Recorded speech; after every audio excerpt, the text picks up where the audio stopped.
ধুবুৰীৰ জনতাৰ বাবে ৰকিবুল হুছেইনে কি কৰিব বিচাৰিছে? সাংসদ ৰকিবুল হুছেইনে ধুবুৰীৰ জনতাৰ বাবে, ধুবুৰীৰ উন্নয়নৰ বাবে, ধুবুৰী লোকসভা সমষ্টিৰ উন্নয়নৰ বাবে কেনেধৰণৰ পদক্ষেপ গ্ৰহণ কৰিবলৈ গৈছে? মৌলানা বদৰুদ্দিন আজমলক পৰাভূত কৰি ধুবুৰীৰ সাংসদ হিচাপে বিজয় সাব্যস্ত কৰা ৰকিবুল হুছেইনে এতিয়ালৈকে ধুবুৰীবাসীৰ বাবে কি কৰিলে, কি নাই কৰা আৰু কেনেধৰণৰ পৰিকল্পনা আছে? একেটা সময়তে বিজেপি চৰকাৰক সমালোচনা কৰি, কেন্দ্ৰৰ এনডিএ চৰকাৰক সমালোচনা কৰি ৰকিবুল হুছেইনে কেনেদৰে সংবাদমেল সম্বোধন কৰিলে, এই মুহূৰ্তত আমি আপোনালোকক জনাব বিচাৰিছোঁ যে বৰ বেছি দিন হোৱা নাই মই সাংসদ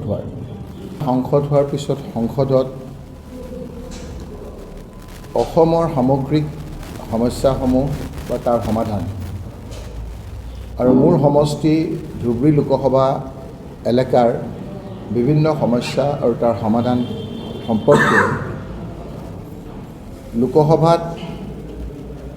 খুব কম সময়ৰ ভিতৰত কিদৰে উপস্থাপন কৰিছোঁ সেই কথাখিনি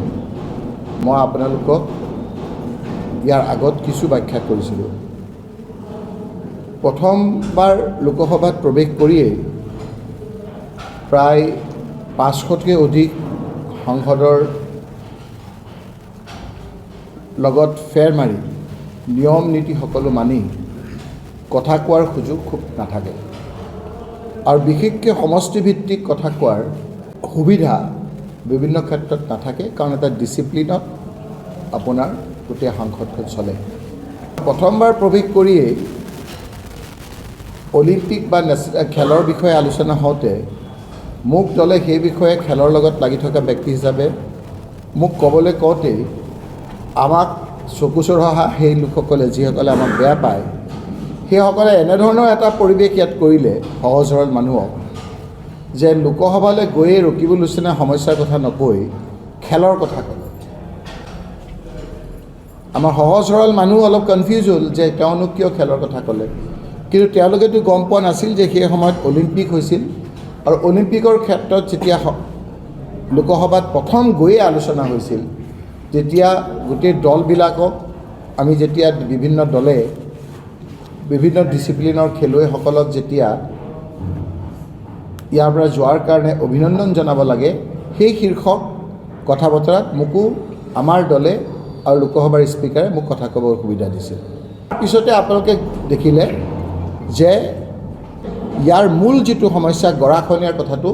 মই সজোৰে তাত উত্থাপন কৰিছোঁ। আজিকালি ছ'চিয়েল মিডিয়াৰ যুগ, তথ্য প্ৰযুক্তিবিদ্যাৰ যুগ, আপোনালোকে এতিয়াও তাত পাব যে সেই সময়খিনিত মই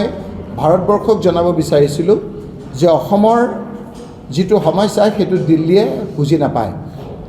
আমাৰ সমস্যা বানপানী, সেইটো সকলোৱে জানে, কিন্তু বানপানীৰ লগত আমাৰ সকলোতকৈ তাতকৈ ডাঙৰ সমস্যাটো হ'ল গৰাখহনীয়া, ইৰোজন, যিটো হিন্দীত মৃত্তি কাটাও বুলি কয়। মই মৃত্তি কাটাও অসমৰ এই সমস্যাটো যে দিল্লীয়ে বুজি নাপায়, সেই কথাটো মই সকলো দলৰ উপস্থিতিত মই কৈছিলোঁ যে আপোনালোকে এই গৰাখহনীয়া সমস্যাটো দিল্লীয়ে বুজিয়ে নাপায়, কাৰণ আমাৰ ইয়াৰ যিখন ব্ৰহ্মপুত্ৰ, সেই ব্ৰহ্মপুত্ৰখন নদী নহয় ভাৰতবৰ্ষৰ বেলেগৰ লগত থকাৰ দৰে, আমাৰ এইটো নদ। মই তাত কৈছিলোঁ যে Brahmaputra is a main river, আৰু এই ব্ৰহ্মপুত্ৰৰ যিটো স্বভাৱ সেইটো ভাৰতবৰ্ষৰ অন্যান্য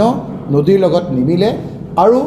ব্ৰহ্মপুত্ৰৰ ইয়াৰ উপনৈ নদীবিলাকে যেনেদৰে গৰাখহনীয়া কৰে সেই কথাখিনি আপোনালোকে ইয়াত আহি দিল্লীত আপোনালোকে অনুভৱ কৰিব নোৱাৰে যে শ শ বিঘা মাটিৰ মালিক এদিনৰ ভিতৰতেই ভিখাৰী হৈ যায়, তেওঁলোকে মাটিহীন ভূমিহীন হৈ যায়, আৰু এই মানুহবিলাকৰ যেতিয়া মাটি নাইকিয়া হৈ যায় তেতিয়া আমাৰ অসমৰ মানুহ বহুতে দিল্লীত সেই লোকসকলক ঘুচপেঠীয়া, অলপ বিদেশী বুলি ক'বলৈ তেওঁলোকে বিচাৰে। এটা আমাৰ ইয়াৰ প্ৰশ্ন মই তাত ডাঙৰকৈ উত্থাপন কৰিছিলোঁ, যিটো হ'ল আমাৰ অসমৰ 6টা জনগোষ্ঠী আছে,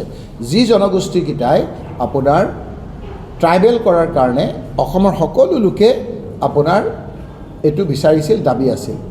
বিজেপিয়ে 2014 চনত তেওঁলোকে আহি কৈছিল যে এই কমিউনিটিকেইটাক